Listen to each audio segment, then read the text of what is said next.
Assalamualaikum warahmatullahi wabarakatuh. Om Swastiastu, Namo Buddhaya, salam kebajikan. Sahabat-sahabat dimanapun juga berada, kemarin malam di acara head to head di televisi nasional ya, ada perdebatan yang menarik antara Refli Harun, ahli tata kata, dengan relawan Pak Jokowi, yaitu Andi Aswan. Yang diperdebatkan tak ada lain selain daripada ijazah.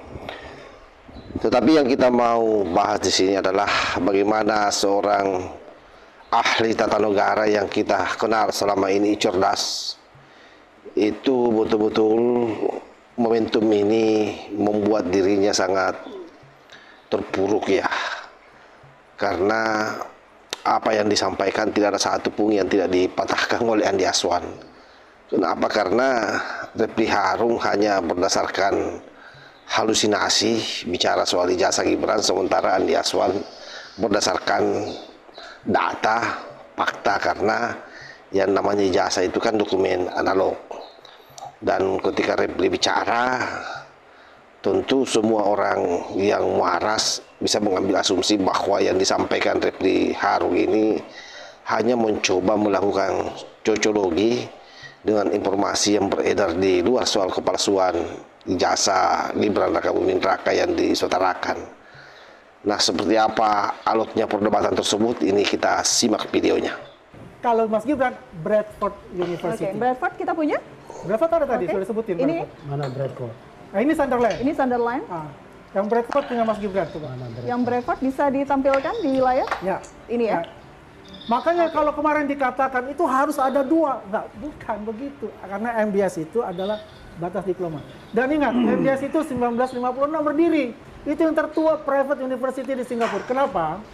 Mereka itu mempunyai tempat sendiri, yang mempunyai dormitory dan sebagainya. Jadi kisruh sekarang karena ada beda penafsiran saja. Sekarang gini, Bang Andi, belum selesai ini nih. pertanyaan Aku selesai saya. dulu. Ya, pertanyaan saya adalah, mungkin tidak ada yang salah yang dibilang itu. Prosedurnya begini. Persoalannya adalah apakah Gibran passing itu semua atau tidak? Itu yang jadi Makanya kan persoalan. saya belum selesai. Coba proof-nya mana? Nah, saya belum selesai. Itu satu. ada yang begini. Yang kedua. Udah simpel aja. Gitu. Aku selesaiin dulu. Ya oke, silakan. Sebelum kita masuk ke insert. Apa namanya UTS insert itu? Karena based on dia, Ibu Melanie itu kan adalah tinggalnya di Australia. Dan anaknya itu ada mengikuti namanya high school. Bukan di Singapura. Kita bicara ini SMA yang dikatakan dibilang bodong lah apa sebagainya. Saya bicara itu. Kapasitas dan SMA. Nah kemudian ya beliau punya rencana untuk mendaftar ke UTS di Singapura. Oke? Di sana adalah foundation, pathway. Ya. Belajar jangan katakan kau belajar seperti mengulang kembali. Kayak student college yang ada di Jerman. Oke, bisa persingkat? Persingkatnya artinya dia sudah selesai secara 5 tahun dengan sertifikat foundation itu ya. Kemudian dia mungkin dipanggil Pak Jokowi untuk sekolah di Singapura karena Mas Kaisang masuk di sana ya, untuk dengan adiknya ya kan. Masuknya dia di MDIS itu yang berafiliasi dengan University Bradford yang dia ya di bidang marketing. Ingat, kenapa dia Bachelor of Science? Karena dia menuju ke finance dan akuntansi.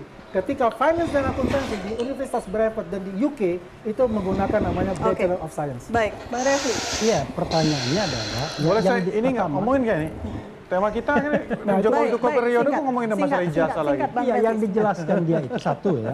Kita nanti kita harus urutkan apakah yang diomongkan itu benar atau enggak. Karena gini, yang diomongkan kan terlalu cepat. Mesti kan one by one. Kalau kita mau mengadakan riset penelitian.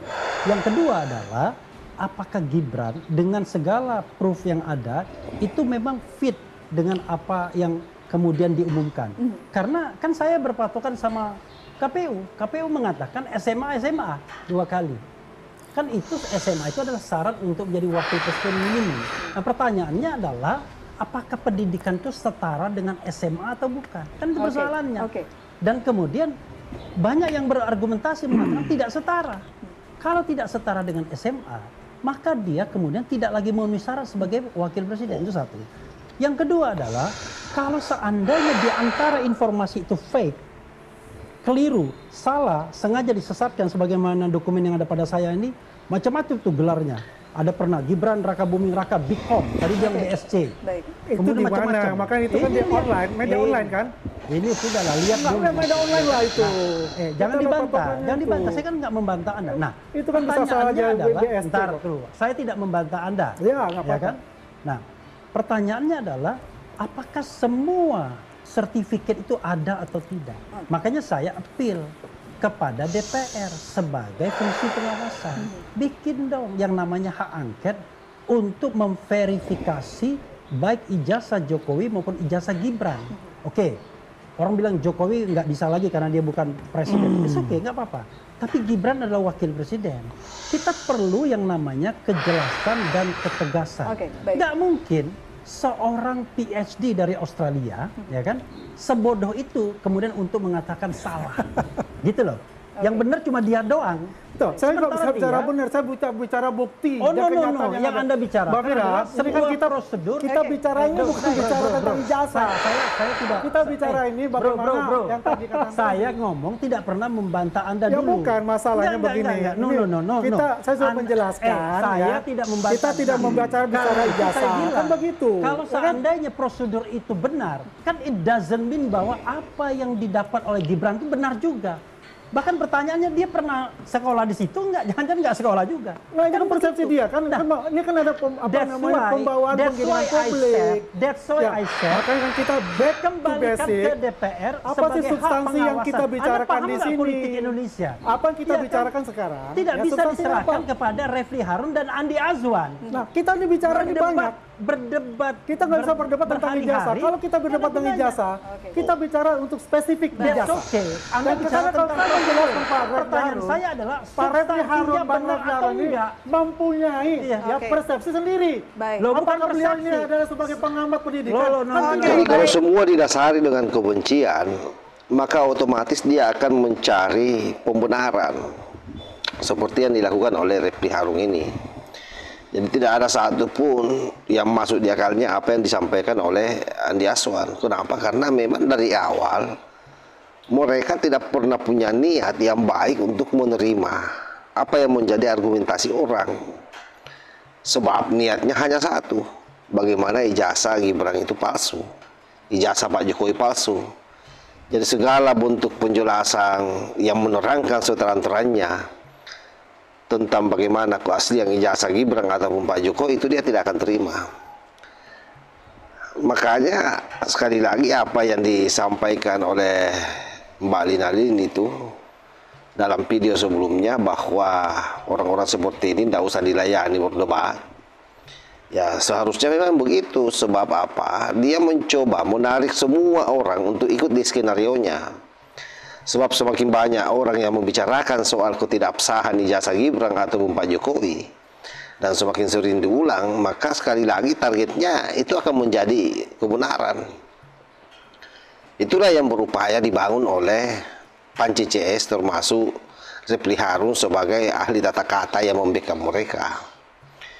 Nah karena itu sahabat-sahabat sekalian, sekali lagi titik tolaknya sebenarnya ada di Polda Metro Jaya. Kalau orang-orang ini semua sudah dikerangkeng, terutama Panci CS ya, saya yakin isu ijazah ini akan redup. Yang kedua, kalau misalnya yang dia upayakan dengan isu ijazah ini adalah pemaksulan, itu juga hal yang tidak masuk di akal. Karena di antara mereka, para kucuk ini yang mempersoalkan ijazah, siapa di antara mereka yang ketua partai? Karena toh pada akhirnya proses pemaksulan itu ada di DPR RI, artinya bandarnya adalah ketua partai. Oleh karenanya ini omong kosong semua ini.